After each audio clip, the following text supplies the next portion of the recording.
the frame is bad.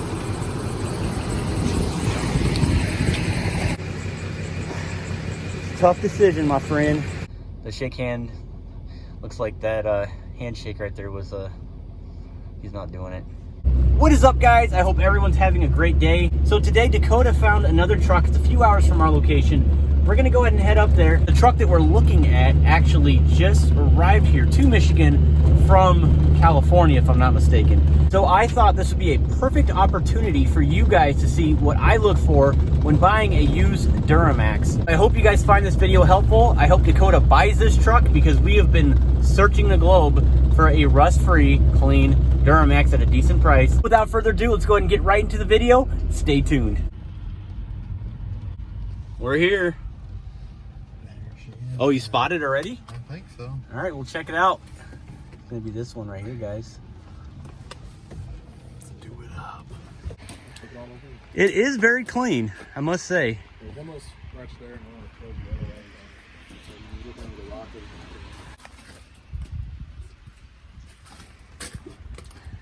Hey, Dakota. This looks a lot better than the other one we looked at. Yeah, a little bit.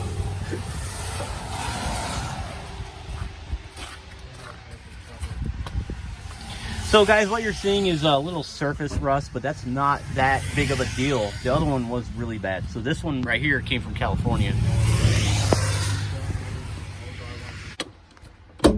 First thing that I'm gonna do, I'm gonna grab this hose right here. I'm just gonna squish it. So it's clearly relieving pressure, so it's fine, all right? There's not a bunch of excess pressure built up in the cooling system. The other thing that I like to check as well is this coolant bottle right here. Sometimes, especially when these go through the auctions, people will drill tiny pinholes in these right here. And the reason why they do that is because it does have a blown head gasket and they're just trying to sell it so nobody will check, you know, nobody will know. So some people will do dirty. So just kind of inspect, make sure there's no holes in these coolant bottles, seriously, because you're at a dealership, guys, they buy these things online, you know what I mean? So you just never know. So we're gonna kind of go ahead and, all right, so there's no pressure. Sorry, so we're good there. No holes on the tank. We'll look at it again. Kind of visually inspecting it, looks like it's got a brand new fuel filter. Just by looking at it, it looks fairly new. As a matter of fact, it looks like it has a brand new fuel filter head. This whole head right here looks like it was just replaced. Clearly no block off plate on the up pipe going to the EGR cooler, so that's looking good there.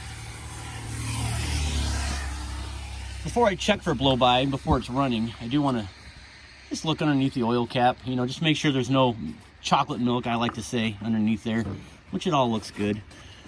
The oil, the engine oil, obviously the truck's been sitting all day, so looks like it's gonna need a new engine oil dipstick, no big deal. Go ahead and wipe that off, just because I'm a dude, you know.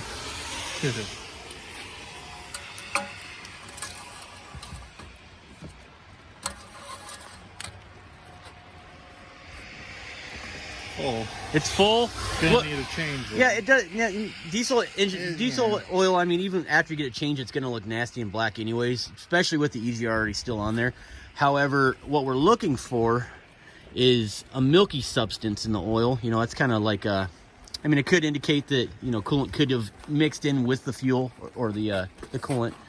So, but everything checks out. Everything looks good. Like I said, it looks like it's got a brand new fuel filter head. Looks like someone replaced that. EGR has not been messed with, which is great. We don't want a truck that's already been messed with. We want something that's stock. Is what we're going after. Belt checks out.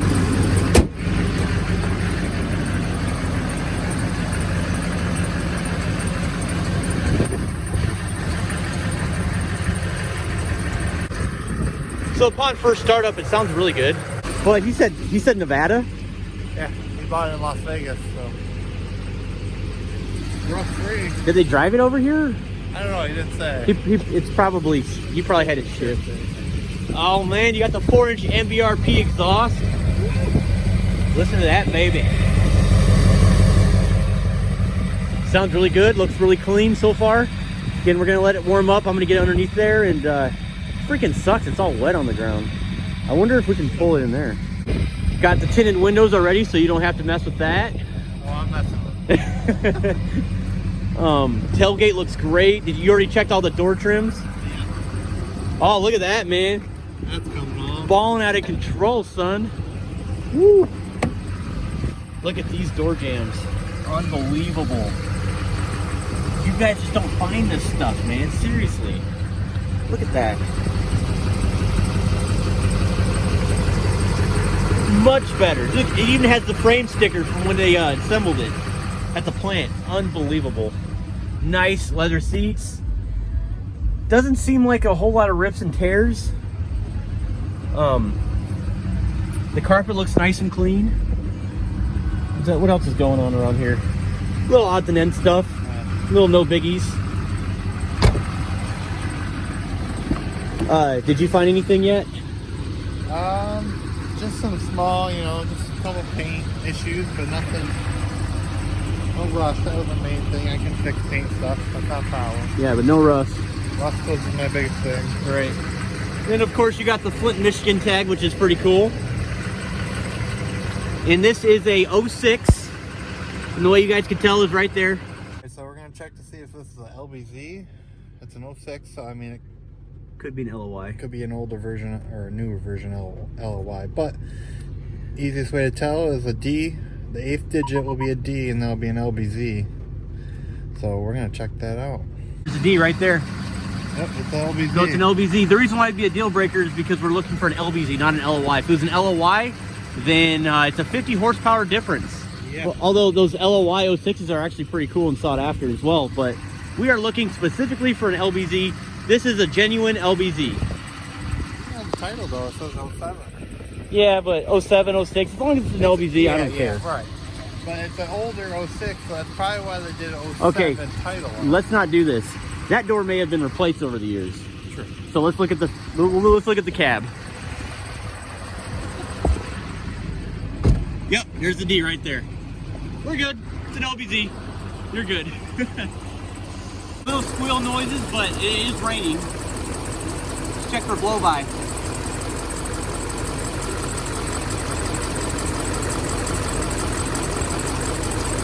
Look at that. Perfect. It's not even moving. So we're good there. Dude, zero blow by. Like zero. Go ahead and just check all the parameters, check the of course the engine codes, any sort of check engine codes. There's no check engine light, but for all we know, it was deleted. All right, usually I just like to go to health report. It'll just scan everything. Some of the fault codes that are stored in here. I was actually looking at this. This is kind of interesting. EGR flow excessive. It probably had an EGR issue in the past and was serviced. A good indication of what I'm actually thinking about is how bad the YBridge looks right now. Something may have been gunked up in the EGR valve, or may have been one thing was disconnected and all this stuff just went haywire and just started going, you know what I mean? I mean, that's very possible too. But either way, doesn't seem like it's having a problem now. So, not too concerned about all that.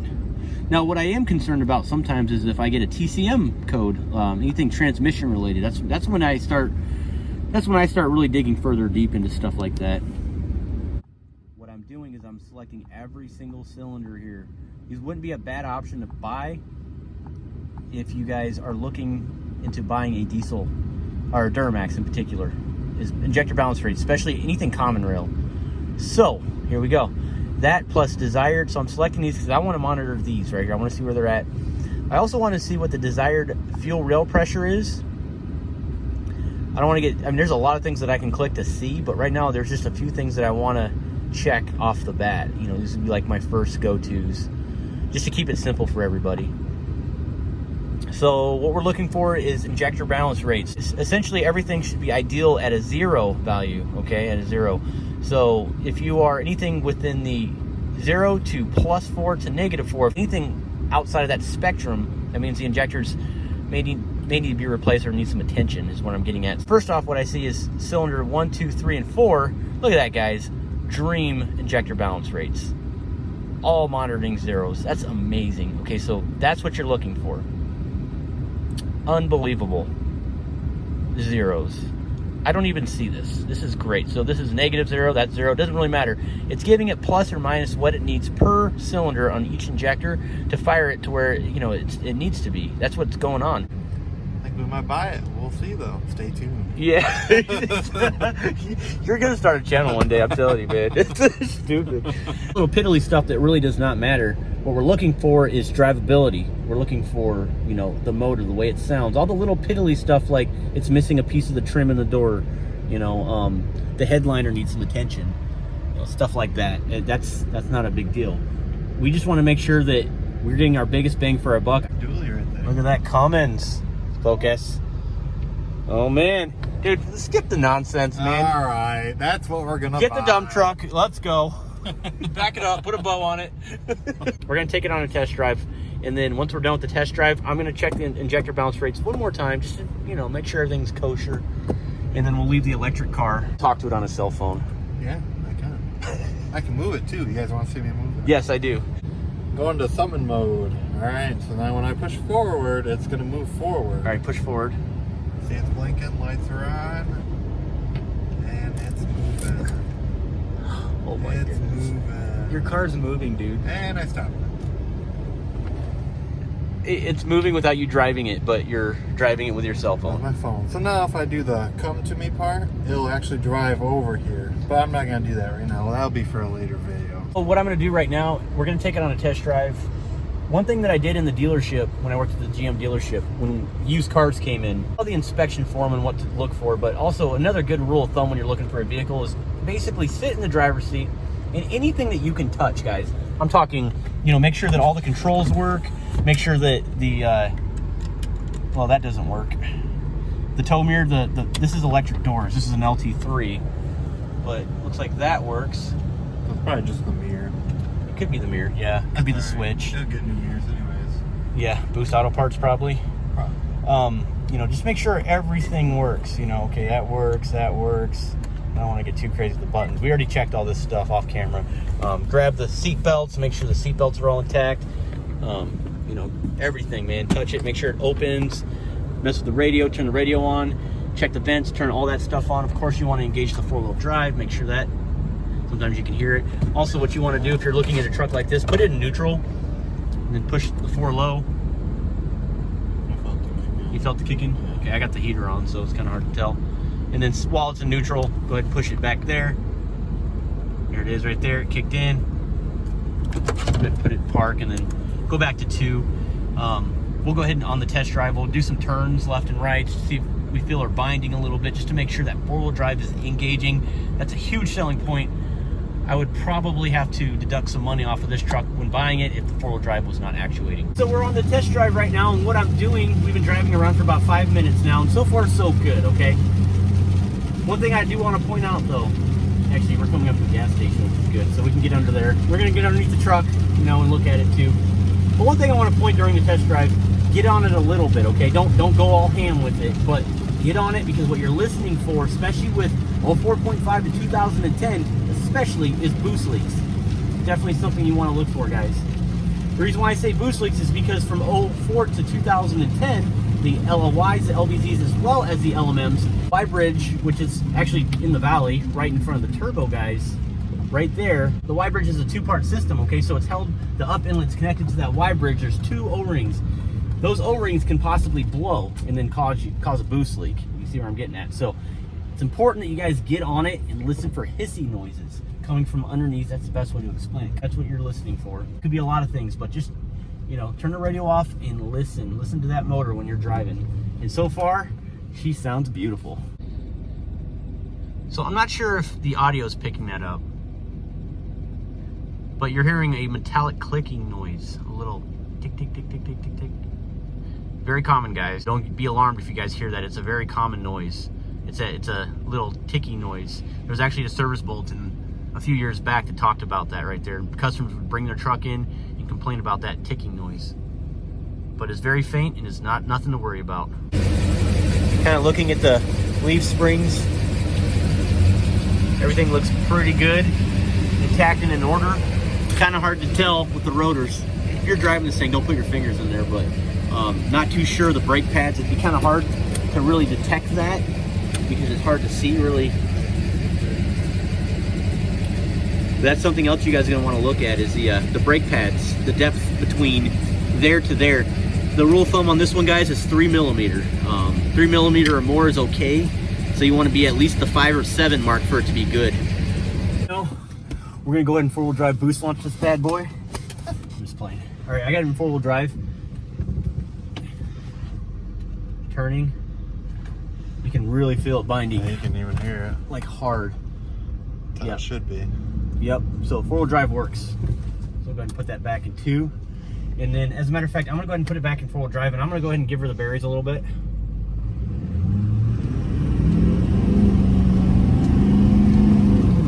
Let off. She's tight. Yeah, and this is a stock LBZ. Feeling good. You know, Dakota, if you don't buy this Duramax, I'm buying the Duramax. Yeah, we've been looking at trucks online all over the country, and so far I think we may have found the diamond in the rough. I know you guys saw some rust, some surface rust. Not fully done yet, but smell that? Yeah.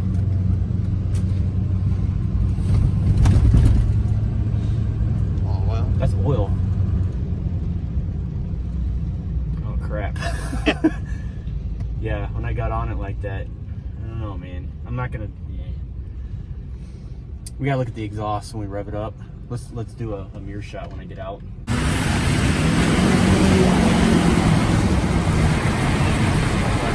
Little black smoke. A little black smoke. You bet there's a little black smoke. EGR ain't doing its job. All right, so we have a little bit of black smoke coming out of there. So now we have him in the driver's seat, doing some more driving around. But that black smoke that you guys saw, you know, we got outside, we smelled the exhaust, we smelled oil. I'm gonna tell you guys right now, that's just because whoever owned this thing was probably a grandpa and didn't give her the berries. What I'm saying, guys, is it's very well possibly could be that the EGR is plugged up. I saw signs initially when we plugged the scan tool and it was showing stored codes of EGR, insufficient flow, stuff like that. So, not a deal breaker. You know, I mean, especially if we plan on doing some off-road use only stuff with this thing, not a deal breaker.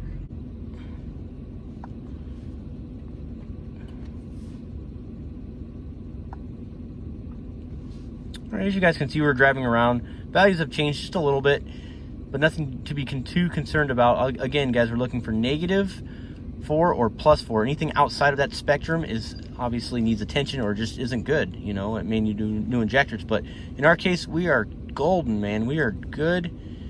Oh, we got a 2 right here on number 6. It's bad. I'm just playing. No, we're good, guys. Everything checks out. All right, that's why we wanted to drive it around, get it warm, let it sit for a while and idle, check it again, just, you know, make sure everything is kosher. Everything is where it needs to be. Beautiful, beautiful. So yeah, other than that, the only biggest concern right now is the EGR, the insufficient flow, basically the black smoke coming out of that. Just plugged up EGR, man. You can smell it coming right out of the exhaust, which is kind of a good thing in a way because, like you and I spoke, Grandpa's truck. Yeah, it wasn't beat on. So, all right, so I'm gonna get under there, check the transfer case, make sure there's no pinhole leaks, check the transmission, make sure there's no leaks under there. Visually inspect what I can since we don't have it under the hoist, which sucks. Put my hands on everything, drive shafts, you know, just wiggle everything. Make sure there's no play whatsoever in anything before we take out on this long road trip. All right, now that we're under the truck, I want to pay close attention to this transfer case. It looks like there's a little seeping coming between the transfer case and the transmission, as you guys can see there. Right there. The pump is actually like right around here, where you want to pay close attention. So I'm going to visually inspect that right now and I'll get back with you guys. That's your steering gearbox right there. And then that's your front diff. I mean, kind of hard to tell where the leak's coming from. We're gonna have to get it up off the ground. But, I mean, overall, can I see your light? Thanks. You can also kind of visually inspect right here, just, you know, looking at boots and lower ball joints, upper ball joints. Here's your tie rod right here. Right now, all we can really do, guys, is just visually inspect, unfortunately, but all that stuff's gonna get replaced eventually. But I mean, look at that right there. This thing definitely needs an alignment. Something's going on in the front end, but it feels nice and stiff when you drive it, but it does look a little off. It looks like it's seeping from the front diff though. There is something going on over here. But overall, I mean, the transmission, the engine oil pan, everything checks out. It looks good, other than trying to look past the all the dripping from the snow, but everything's looking good. For my inspection, I think it's worth the money. I think I'll find a cleaner one. You're not. We're picking this thing apart too bad, actually. We're We're being a little too nitpicky, but all in all, rust-free. Grandpa truck, I think we hit it right on the money. yes. All right, man. So let's wrap her up and let's get home. Good. All right, so they're yours, man. Awesome. Appreciate your time. Thanks for me being annoying with my camera, walking around and stuff. No worries. Appreciate what's your name? Eric Reinberg. What's your business name and what city are we in? It's Reinberg's Car Company, Muskegon, Michigan. You can go to reinbergscarcompany.com. Awesome. And find out inventory on there. Perfect. And I see you sell a lot of diesel trucks and such, so maybe I'll be back here soon. A lot of Western rust-free trucks. Yeah, and I noticed that this one's from California? California, yep. Man, oh man. Thanks, guys. I'm going to take your Duramax. We're going home. Guess I fixed it back. See you later. Thank you. So I do appreciate you guys sticking around till the end of the video. Thank you so much for that. I do appreciate all the support. Hope you guys find this video helpful when buying a used Duramax. We're really pumped about this purchase. We're going to go ahead and get this build on the channel as well. And I hope you guys stay tuned for the very next video because Mrs. Truckmaster and I are going to go ahead and get this frame taken care of. So other than that, I do appreciate your time. As always, we'll see you on the next video. Take care.